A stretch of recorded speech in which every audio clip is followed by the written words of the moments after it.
சுடுகாட்டிற்கு பெண்கள் செல்லக்கூடாது. அதற்கான காரணங்கள் என்ன? அனைவருக்கும் வணக்கம். இப்போ சுடுகாட்டிற்கு பெண்கள் செல்லலாமா அப்படின்னு ஒரு கேள்வி கேட்டாங்க. ஏன்னா இப்போ காலகட்டங்கள்ல பார்க்கும்போது பெண்களே இறுதி சடங்குகள்ல கலந்துக்கிறாங்க.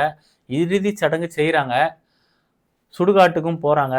அதெல்லாம் கரெக்ட்டா இருக்குதா அப்படின்னு கேட்டா, நான் ஒரே ஒரு விஷயம் சொல்லுவேன். இது என்னோட கருத்து தான். நான் யாரையும் இப்படி பண்ணுங்க, பண்ணக்கூடாதுன்னு நான் சொல்லல. இது என்னோட கருத்து. ஒரு உயிர கொண்டு வர்றது பெண்ணால முடியும். ஆனா ஒரு ஆத்மாவ கரை சேர்க்கிறது ஒரு ஆணால தான் முடியும். அது ஒரு பெண்ணால முடியாது. சரியா? நீங்க எவ்வளோ புக்ஸ் வேணாலும், என்ன வேணாலும் படிச்சுக்கங்க.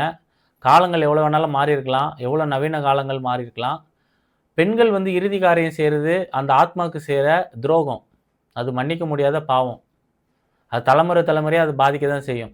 ஆண் வாரிசு இல்ல அப்படின்னா, அவங்களோட சந்ததிகள்ல அவங்க அப்பா வழியில உள்ள ஒரு பையன் தான் ஆத்மாவுக்கு இறுதி சடங்கு செய்யணும். அது மாதிரி சுடுகாட்டிற்கு பெண்கள் போகக்கூடாது.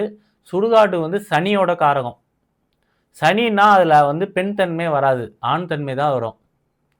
இப்போ சுக்கிரன், செவ்வாய் இதெல்லாமே பெண் தன்மை கொண்டது. சூரியன், சந்திரன், சுக்கிரன், செவ்வாய் இதெல்லாமே ஆண், பெண் தன்மை 2ம் கொண்டது.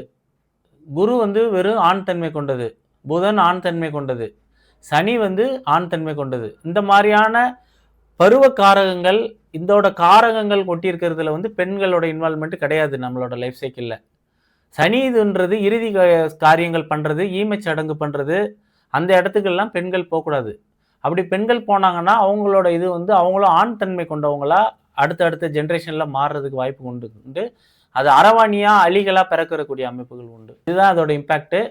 இது என்னோட கருத்து. இது ஜோதிட ரீதியா நான் பார்த்த விஷயங்கள்.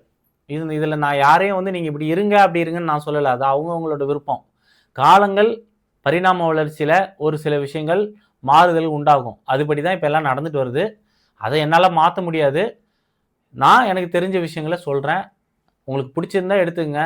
பிடிக்கலன்னா உங்க விருப்பம் போல இருந்துக்குங்க. வீடியோ தொடர்ச்சியா பாருங்க, ஷேர் பண்ணுங்க, சப்ஸ்கிரைப் பண்ணுங்க. நன்றி, வணக்கம்.